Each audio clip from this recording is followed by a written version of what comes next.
This is the Collecting Real Estate Podcast. I'm your host, Stephen Purse, here with your co-host, Bill Hamill. I'm so much more comfortable collecting real estate than I am collecting other stuff. Chris, thank you for being here this morning. Can we get right into it and hear more about your real estate background, how you got into the industry?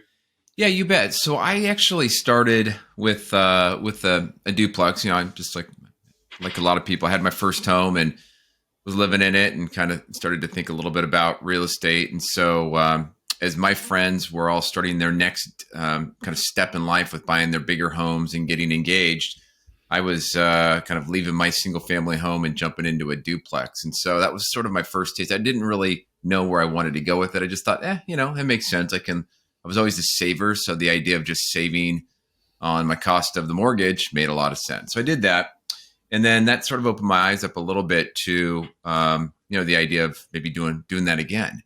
And at the time, I was working in a high tech sales role back in '99 and making really good money and investing all of my money in the stock market at that time, and pretty heavily invested in tech stocks. And then if you know anything about kind of the economic history, we went into the bubble burst, and I watched my 401k and my stock portfolio and everything that went along with that really crater. And the big difference then to now was to the last recession. A lot of companies in the last recession, that stock price came rip roaring back and did really well. But back in the dot-com bubble, a lot of those technology companies, they went out of business. And so my stock went to zero. And then, at the same time, I had met a future partner who had already been doing the multifamily real estate for 30 plus years. And I was watching his cash flow and his lifestyle. Nothing really changed during that crash. And he had, all these, buildings. I don't know at the time. He probably had about 80 units, but they were all paid off. He just kind of had a buy and hold strategy, and he was making really good income. And so that really piqued my interest and kind of kicked me into gear to saying, all right, well, I've been burned on the stock market. I want to go focus my commissions and my earnings into multifamily real estate, as much as I can. And so I set a personal goal back in 2002 to acquire 300 units. And my goal was to have own 300 units that were totally paid off. And in my mind, I was thinking that would just generate enough income to have the freedom to do whatever the family wanted to do, and then also give back to any interests or any causes that were of interest to me and the family. So haven't reached that, and I've kind of shifted that goal a little bit. But we built up locally about 110 doors here in the Portland, Oregon market, over a period of about 20 years. A lot to unpack there. It's always tough to take a loss in any market, but I definitely believe the earlier you can take that loss, the better. Yeah. The later in life, it seems it definitely takes a harder hit. So hopefully learning that lesson at that point in your career put you in the shoes where you could move into this multifamily realm. So when you set that goal of 300 doors, what was your plan for that? Because a lot of investors start, the owner occupied, go house to house. That's a pretty lofty goal. Were you expecting to start with commercial real estate? Yeah, I mean, I always intended to start with commercial real estate, and one of the things that we did was, since I had the benefit of still working, as the properties would cash flow, we wouldn't take any money out. We would just leave it in the account. I had one partner, and that would build up over kind of 12 to 24 months. Maybe put a little bit more back in from some of my W-2 earnings, and we go do it again. And we started to see a little bit of scale and sort of compounding on it, over time, that allowed us to start to look at bigger and bigger properties and, become a little bit more relevant with some of the local brokers over time. And so, that was kind of the idea is, do that for a period of time. And at some point, we'll be able to start scaling up and doing larger deals. And, since then I kind of shifted and started to get into syndication and doing bigger deals outside of Oregon. And really the end goal was not so much that I had to have 300 units paid off. It was more about the kind of the cash flow, and the wealth preservation over time. So, there's lots of different ways to achieve that. Absolutely. And it sounds like you're on your way there with 110 units. So I understand with these 110 units, you're still working W-2? I am, yeah, yeah, and it's interesting because I think everybody goes through, especially if you're starting maybe smaller and buying a fourplex, eightplex, tenplex, whatever it might be. We were self-managing everything locally, and it was great, and I had a really great division of labor with one partner. He liked to handle the maintenance, liked to go to Home Depot, liked to look at the unit turnovers and kind of figure out the paints and the light fixtures and all of that stuff. I handled all the business, all the leasing, all the tenant relations. He didn't want to talk to anybody when it came to the tenants, and so it was a great division of labor. But once we hit about 100 units, it definitely was becoming a challenge just in terms of scale. And it was at that point where we weren't able to go look at any more deals. We were just so busy with the assets that we have. And so at that point, a few years ago, we moved it all under property management, and it gave us a chance to step back from being so deep in the business, and a chance to step back and look at the business and focus on some higher value activities. And man, in hindsight, I wish I would have done that way sooner, because I realized I'm not a very good property manager. I don't enjoy it. I'm also busy. And, somebody that does that day in and day out, that's a professional, they're going to make me money versus me trying to pinch pennies to save money by not getting a property manager. Yep. I usually hear manage yourself until about 10 units so you can learn it, and then outsource until about 100, and then bring it back in-house. Did you think about hiring someone in-house, or was that always going to be an outsourced job? No, I mean, definitely thought about it, but it wouldn't really achieve what I was looking for. Ultimately that would still be extra work that I would have to go manage a team. And then, if I'm going to hire somebody, I'm going to feel responsible for them and make sure that they have to be trained. And I wasn't ready to do that. So having somebody that already had systems and processes up and running, later on down the road, as we scale and do and work on larger deals, it's something maybe we'll look at. But everything's a trade-off. So how much more benefit can you get from that versus, the trade-off of, spreading out your time and your energy? Yep, it's all a spectrum. Yeah. So I want to go back to this W-2 thing, because I think a lot of our listeners deal with this every day. They want to be a real estate investor. They are real estate investors, but they don't know when to take that leap. Right. And you mentioned getting into bigger operations like syndications, and you're at the point where you could go full-time into this, but you've chosen to keep that W-2. Can you discuss that decision? Yeah. So I personally, in my W-2, I love what I do, and I'm in technology sales leadership. And so I love the aspect of, the technology job, and I love sales, and I love coaching, and I love, helping other salespeople on my team grow and scale. And at some point, yeah, I would go full time, and really, my kind of my longer term vision for the real estate piece was not so much to go have a full business.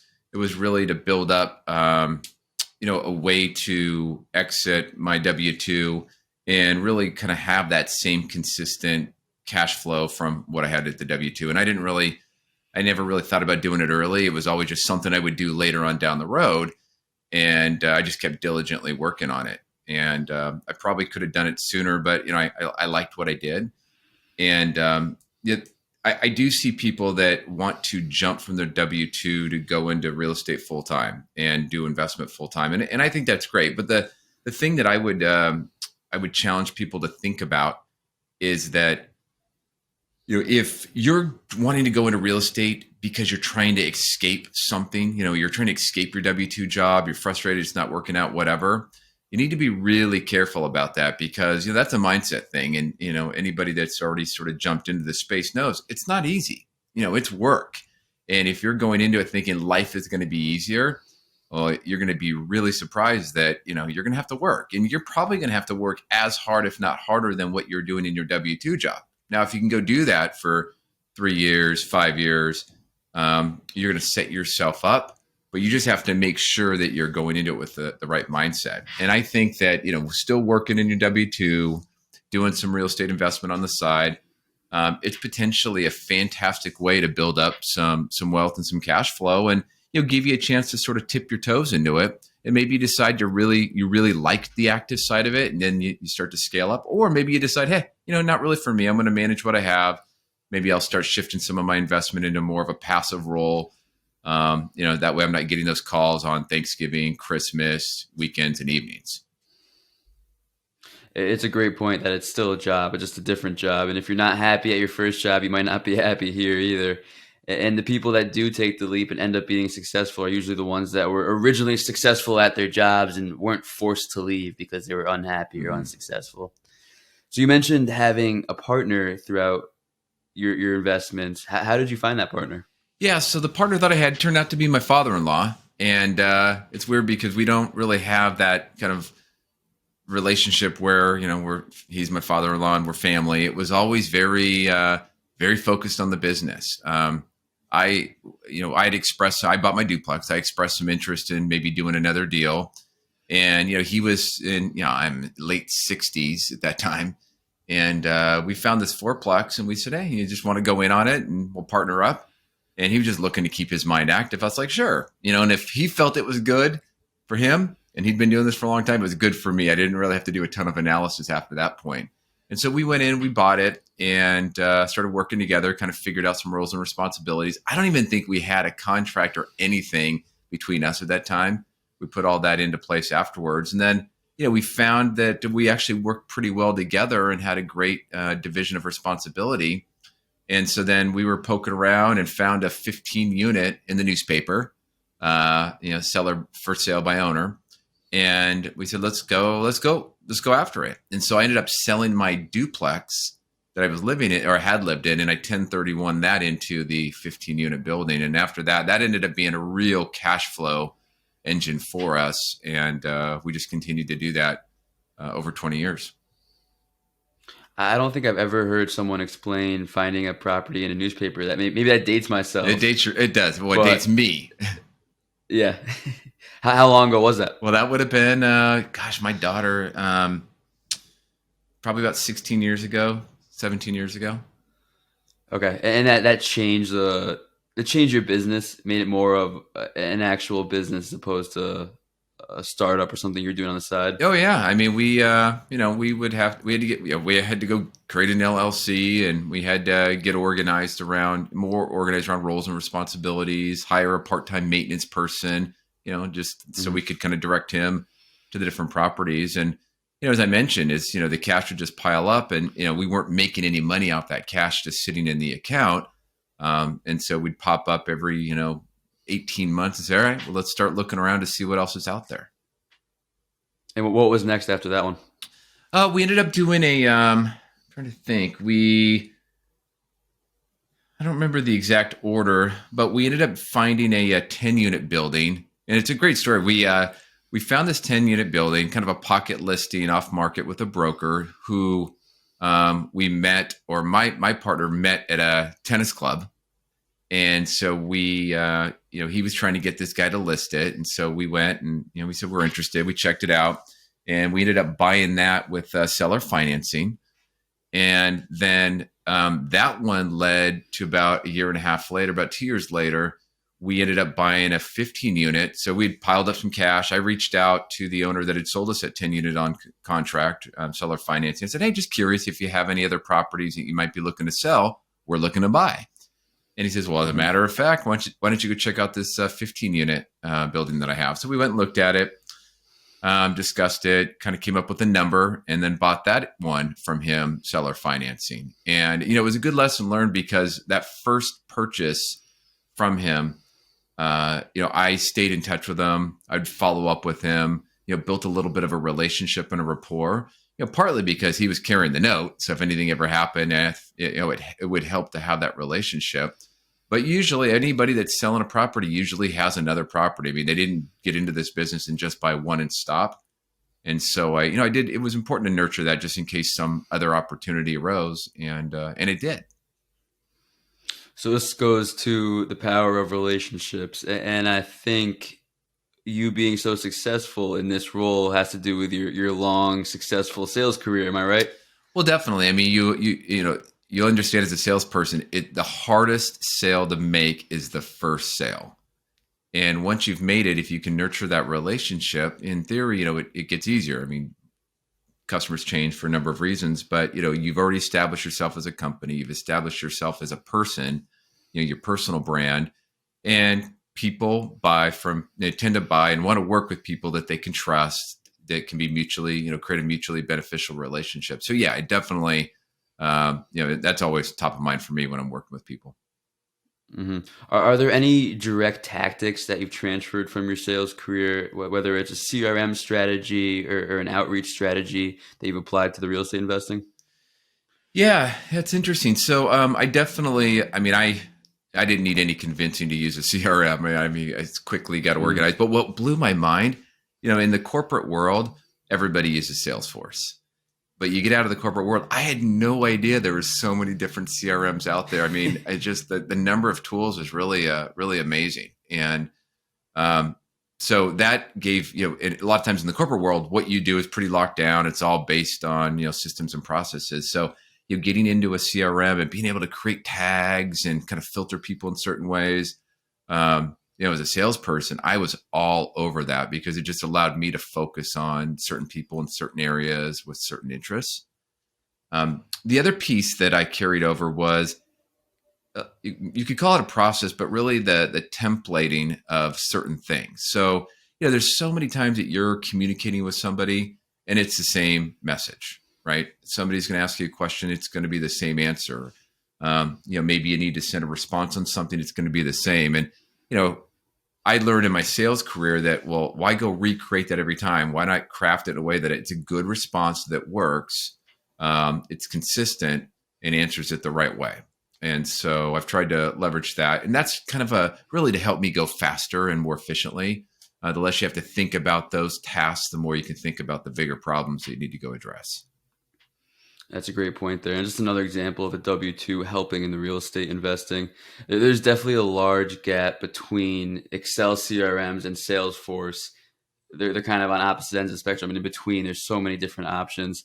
My first year and a half professional career was in logistics sales. And I learned a lot about managing a CRM and managing your pipeline. But what I loved about going into real estate was the freedom of, you can organize it by the owner, by the property. And then once you get them on the line, there's so many different ways you can take the conversation. It's not the same repeated conversation over and over again. Right. At this point in your career, you've been doing this a while. I'm sure you've seen a lot, learned a lot. Are there any mistakes that you've made while real estate investing? Oh, definitely. Yeah. Where do I start?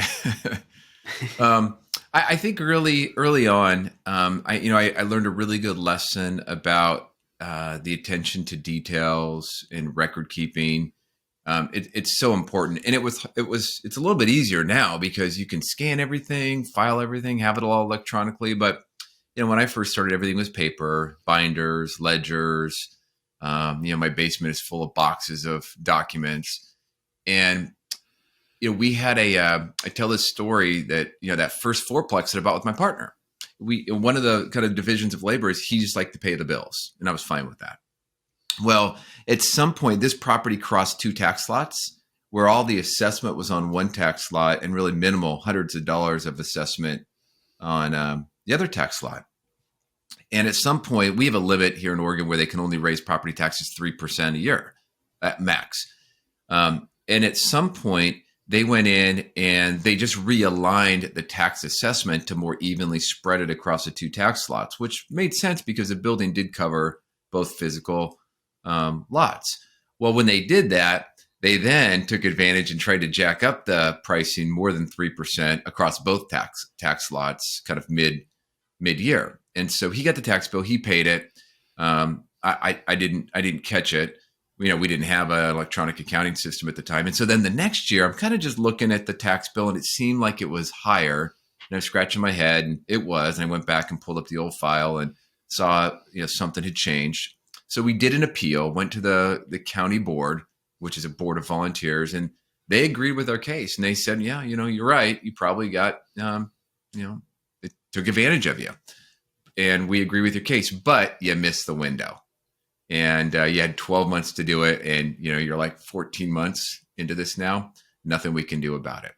And so that was just an example of, not having those checks and balances, a way to, be making sure you're paying close attention to those trends, that incremental uplift. It may not seem much month over month, but as it starts to creep up over time, it can be a lot over 12 months. And so that, and when you have a fourplex and your taxes go up 2-3 grand, that's a lot of cash flow. So we ended up selling it, and it ended up doing great. Valuation went up, so it all worked out just fine. But if that was a bigger deal and you're not paying attention to it, it's going to be painful. And so that was a good lesson, once again, early on, with minimal risk and exposure. Yeah, that's a great specific example of something to look out for, that creep in expenses going up. So you mentioned going digital as a way to get away from these kind of mistakes. Are there any systems you've put in place or things you've done to try and remedy this? Yeah, I early on we got Buildium as a property management software deployed, and that was great because I could go run reports. And one of the things that I personally would do is run reports and then compare year over year, month over month, and just kind of look to see are we up, are we down, and can review that with my partner. I'm still a spreadsheet guy. And so I like building spreadsheets just to capture kind of what normal looks like, or a baseline, and kind of go back and compare that to the baseline to see if there's something that's out of whack. And that also helps when looking at new properties. But those are the big ones. And just having a good quality property management software. I like to use the softwares. I think they're needed sometimes, but I also need my Excel. It's kind of a comfort thing. Yeah. Even when I'm underwriting, we have these big fancy, underwriting tools with all the levers, but I still need my little napkin Excel basic outline. Yep. Sometimes simple is good. Yep. Even just write down a Post-it note. So you mentioned syndications. This is something that Bill and I we're working hard to get into. We're closing on our first one in the next couple of weeks. Oh, awesome. How has this process been for you moving into that field? Yeah, no, it was great. So I had a goal. So once we hit a certain scale here in my backyard, I wanted to diversify outside of the Oregon market for a number of reasons. I just felt diversification is good, but also the Portland market, the West Coast in general. It's not as landlord friendly. It's the Portland market is becoming more and more restrictive, and so I wanted some diversification from that. And I figured, all right, well, I learned that, doing a 10-unit building is just really no different than a 2. Going to 20 units is no different than the 4, the 8. So going to 100 is just, it's roughly about the same amount of work, but there's some economies of scale and some benefits of getting to that economies of scale where you can start hiring people and having people on site that can do things. And so and then I said, all right, well, if I'm going to do that and I'm going to look outside of state, I can't do that by myself. And so that's when I ended up getting into a mastermind program, started doing some networking and really just trying to figure out who could I partner with to do that, that has some exposure to the market, that maybe exposure to the specific geography areas that I was interested in, had good track record of syndicating, has gone full cycle on deals. Because once you start bringing in investors' money, there's more zeros involved, and you don't have margin for error when dealing with people's money. So that was really important to me, and so so I started with focusing on people who's already doing it that I can link up with, and then also bring in my network of people to, especially in my high tech world. I have lots of high tech sales people that I know that would love to invest in real estate, but they're busy. I mean, they're in a demanding job. They have the income to do it, but not they don't know how to do it, and probably don't want to get into the active space. And so if I'm going to bring that network and have them invest alongside me, I want to make sure I'm doing it with team members that know what they're doing. And so that was my journey. Ended up finding a couple really great partners to work with. Again, it goes back to people. Where did you invest with these partners? So we've been focusing in the Southeast. One of my partners, he lives in New York now, but he lived in Atlanta for about 10 years. And so, and he had he's gone full cycle on some deals throughout Atlanta, the Carolinas. So really kind of North Carolina, South Carolina, Georgia, and Florida is our target market. It reminds me of my partner Bill's situation a lot. Investing in his upstate New York market for 27 plus years, and it's going well, but it's definitely a tenant friendly Oh environment, yeah. and it's becoming more and more so every day. Yeah. So trying to diversify into these Southeast markets. Was that part of the reason why you started your podcast? Yeah, exactly. So as I was going into so we've done a couple syndications and we have 2 more in the works. And what I learned from just all my years of investing, talking to people that were interested in doing some the first couple syndications was that a good chunk of my investors was coming from the high tech industry, and it makes sense. If I go to LinkedIn and I look at my connections and my network, I mean, it's like I don't know, 80% of my connections are all technology related people, and probably 80% of those are all sales related people. And so it's like, all right, well, if that's my network, why not serve that network with something of value? And so I created the podcast called High Tech Freedom, and actually rebranded my real estate business to High Tech Freedom Capital. But the podcast is not a real estate podcast. It's really just a podcast for tech salespeople, where I bring on other really successful tech salespeople, entrepreneurs, or thought leaders to talk about career advice, best practices, tips, tactics. And really the theme behind the podcast is you first need to learn from the best in order to earn like the best. And then once you've earned it, how do you take those hard-earned commission dollars and redeploy them in a way that generates additional income streams so that we can all get to the freedom that we're looking for? Because they're in the high-tech sales role not because they absolutely love it. I mean, it's interesting, but they're doing it because you can make great money. And that great money is, they want to make it because there is something else that they're striving towards, some other freedom, some other goals. So if I can maybe marry kind of the couple of the things that I love the most, the technology sales with the real estate and helping other people and coaching, it's a great way for me to kind of leverage my strength across both of those areas. No, that sounds great. I have a couple buddies in tech sales. I'm definitely going to refer them to the High Tech Freedom podcast. Yeah, awesome. I think Thank you. they get a lot of value from it. Yeah, appreciate it. So have you seen that work as a tool for raising equity for the syndication model? Yeah, absolutely. And, one of the things that I'm starting to track now is the guests. So I've only had 4 episodes, but I've already recorded, 25, so I'm sort of stacked up now for the first part of the year. And one of the things that I'm starting to look at are the guests that invest, right? So if you think about it, right, if there's somebody you think would make a great investor, well, why not target them as a guest as well? Or sometimes it flips the other way, as they come on as a guest and they start to learn a little bit more about why I'm doing it, what I'm doing, and now they're interested. And like, yeah, put me on your list. Tell me more about what you're doing. So that's been it wasn't intentional, but that's sort of one of the benefits that's come out of it. And more. I mean, I'm only what are we, January? We're recording this January 19th. 3 weeks into it, and I'm already starting to get more Calendly bookings on my calendar. People wanting to touch base, and so it's really been kind of an amazing process in a short period of time. That's great. Again, going back to people, and that's what I love about syndications is we have an awesome vehicle for people to invest in real estate. And if you have a proven operator, there's no pressure. It's, hey, we have this great vehicle. If you're interested, here it is. No pressure there. So with this podcast, are you outsourcing any of the work? Are you hiring a VA? Yeah, no, I've outsourced it all. It sounds like you have a lot on your plate right now. Yeah, okay. No, I have no interest in. I have no interest in doing any of that. It's too much, right? It's a bad use of my time.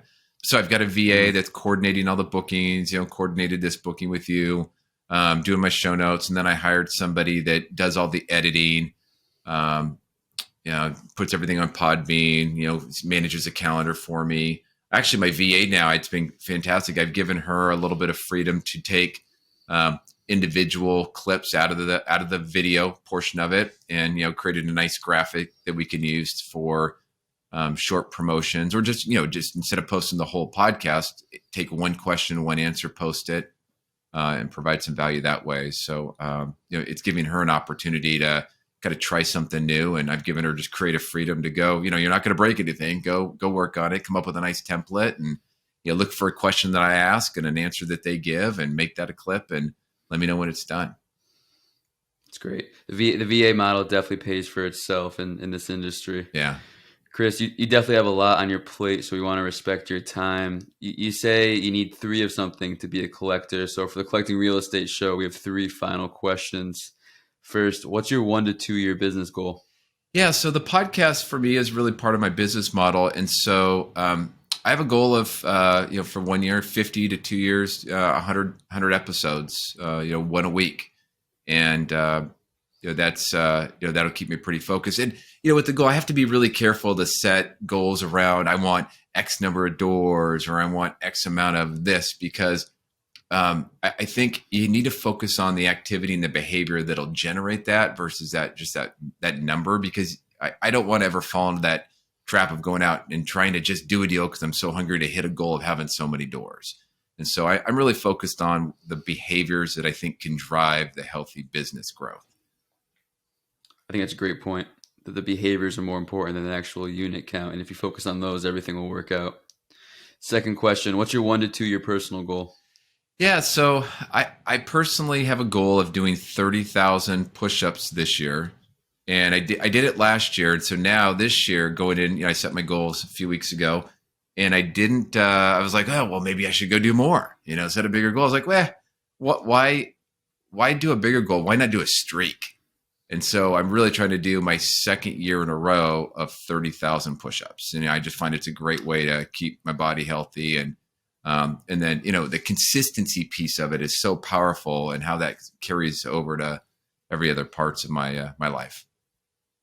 I'm trying to do some quick math on that. That's an impressive number. Yeah. Well, 100 a day with some days off. I actually try to do 120 a day, and then that gives me some time to slack off here and there. Okay. Third question, where can I find you, and how can I assist you as well as the listeners? Well, you've already assisted me by being willing to tell a couple of your high tech friends to check out my podcast. So I appreciate that.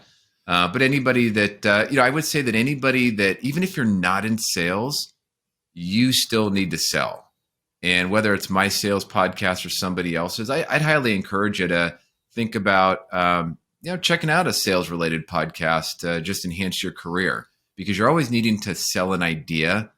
And I think that's incredibly important to your success in life and business. And in terms of how to reach me, you could go to hightechfreedom.com and contact me there, or you could sign up for our newsletter.